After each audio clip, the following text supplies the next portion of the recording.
Hello mga people! Ito nga po pala ang ganap na isang pinaka-OA na people sa buong mundo. Huy, hindi magiging ganun be. Hala, napaka-OA. So, for today's video be, ay first day na nga rin talaga ng third periodical exam namin be. Like, sobrang bilis. Parang nung nakaraan lang, naglaban pa lang kami sa basod be. Kasi nga, hindi nga rin kami nakapag-take ng exam ng second period ng ng quarter kasi nga meron nga kaming laban nun, pero nag-exam kami ng maaga, pero ngayon sasabay na tayo sa kanila. Like, sobrang bilis na rin talaga, like last quarter na pagkatapos ng exam nito, be, mamimiss ko ang mga kaklase ko. Tapos mag-grade 10 na kami. Mag-grade 10 nga ba talaga kayo? Charis, oo yun be.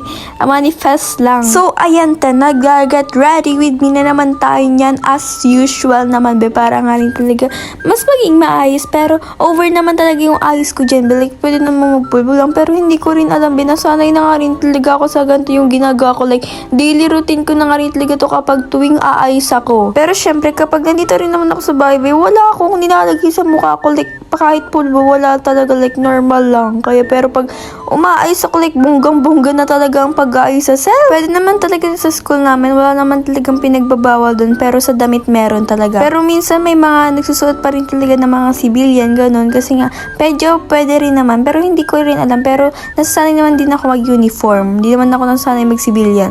Wala na, sure ko lang, be. Ayan, tapos na nga rin talaga ako mag-ayos sa sarili ko. Tingnan nyo naman nga rin talaga yung transition ko dyan.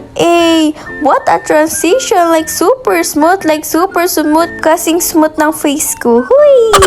Kung nakikita nyo, kahit Webes, ayan, naka-full uniform nga rin talaga ako with ID kasing kailangan nga rin talaga, be, ngayong exam. Di na nga rin talaga ako nagsusuot ng, ng ID. Ngayon nga lang din talaga, be, kasi kailangan. Eto, palabas na nga rin talaga kami yan sa labasan namin. Na lang naman lumabas ka sa looban. Tapos, fast forward, ayan, naglalakad na nga rin talaga ako papasok sa school namin, be. Di na nga rin talaga ako nakapabidyo na nasa tricycle ako kasi nga may katabi nga rin talaga ako. Nasa back ride na nga rin talaga ako noon. And eto, nasa room na nga rin talaga ako, be. Unti pa nga lang kami dito nasa room, be. Kasi nga yung iba, wala pa nga rin talaga kasi masyado pang maaga nito. Like, sobrang early naman kasi talaga ng tao na to pumasok. Lagi-lagi yan, be. Tumitingin muna sa salamin, like, pinifeel yung kagandahan kahit sobrang ganda na. Oy. Nagre-review nga rin talaga kami dyan ng aking kaibigan na si Riel. Ito nga rin talaga lagi kong ka-reviewan sa tuwing may quiz kami, sa tuwing may exam kami. Kasi ito nga rin talaga yung strategy namin kung para mag-review. Like, nagtatanungan kami bawat isa, pero ako muna yung tinatanong niya dyan, be. Science nga muna ang nire-review namin kasi ito nga rin talaga yung una naming exam. Alam niyo ba na dati kasama pa namin dito sila sa pag-review, pero ngayon hindi na kasi hindi na namin siya kaklase. Natutuwa nga rin talaga kami sa isa't isa dyan kapag nakukuha nga rin talaga yung mga tanong na sinasagot namin. Baligtad!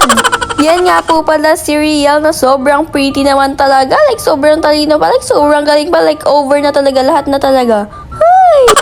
And ayan, be, finally, tapos na nga yung science namin dyan. Tapos, alam nyo ba, nakakainis, sinagutan ko yung hindi dapat sagutan. Diba yung sa science, meron nga rin talaga tong picture, pero wala man kasing sinabing labelan yun. Kaso nilagyan ko nga rin talaga kung ano nga rin talagang tawag dun, pero hindi naman talaga kailangan, be. Kaya yun, buti sinabi nung klase ko, be, na si Chandler, kaya binura ko na nga rin talaga agad-agad, baka nambubulol pa. Baka ay mamalian pa kung hindi ko yung binura. Nag-recess nga muna kami dyan, be, kasi nga English dapat ang e-examine namin dyan. Pero nag-take na nga rin talaga kami ng English nung Lunes pa. And guess what, be? Nag-noodles naman nga rin talaga. Kaya na para ba gusto talaga magka-UTI yung taong to? Hindi ka magkaka-UTI, be. Like, stay healthy. Huy, healthy pa ba yan? Naghahanap nga rin kasi yung dila ko na mainit na sabaw, kaya nag-cup noodles ako. And eto, hindi ko nga rin talaga kung ano tong video na to. Baka tapos na kami nito mag-TLE, be. Eto, nag-aayos nga rin talaga ako niyan sa aking sarili. Like, ayan, be, like, sobrang fresh. At nagsuklay na nga rin talaga ako niyan ng aking buhok dahil sobrang gulo na nga rin talaga. Like, sobrang na-stress pa naman sa pag-exam. Over sa stress sa pag-exam, be. Ang dadali lang ngayon sa first day. Pero kinabukasan, ay, doon talaga babagsakan. Dito, Sinanay Carabo. And ayan, be, nakaayos na ako. And after ko mag-ayos yan, ay nag-review na nga rin talaga ako sa last subject na examine namin, be, which is yung Pilipino. Nakapag-review man ako dito kagabi, kaso nga rin talaga malilimutin ako. Kaya nirecall ko nga rin talaga yung mga ni-review ko, pero unti na lang talaga yung na-review ko dyan. Kaya tinuturuan ko na nga lang talaga kayo ng mga step para pumasa sa exam. Literal na step, like step sa sayaw. Pero ang cute ko nga rin talaga, be. Ang cute ng ginawa kong step, literal na makakapasa kayo. Pero ang pinaka the best na step ay ang mag-pray muna bago mag-exam. Pero para sa akin, ito sobrang nakaka-effective nga rin talaga to sa pag-exam, be. Yung 6-7. Ewan ko nga rin talaga, be. Napapaliw na ako sa pagsabi ng 6-7 na yun. Sobrang na-addict na tong tao na to. Para bang hindi na normal. Charis.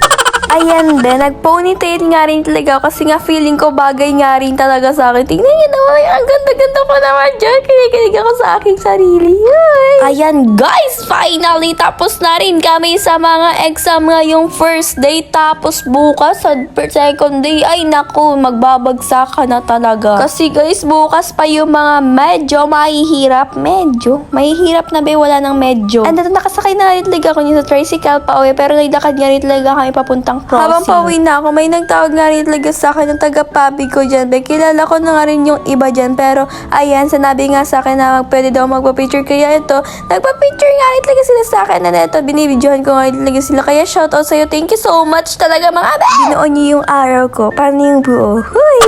Eto na ang pinaghihintay nyo, magsha-shoutout na tayo. Shoutout po kay Sarah Angela, Denzil Cabrera, It's Me Zia, Charicia Altea Kea Balakwit, at yun lamang, maraming salamat sa panonood! Mga people! Magugubi na nga talaga ang pinaka-OA na people sa buong mundo, be.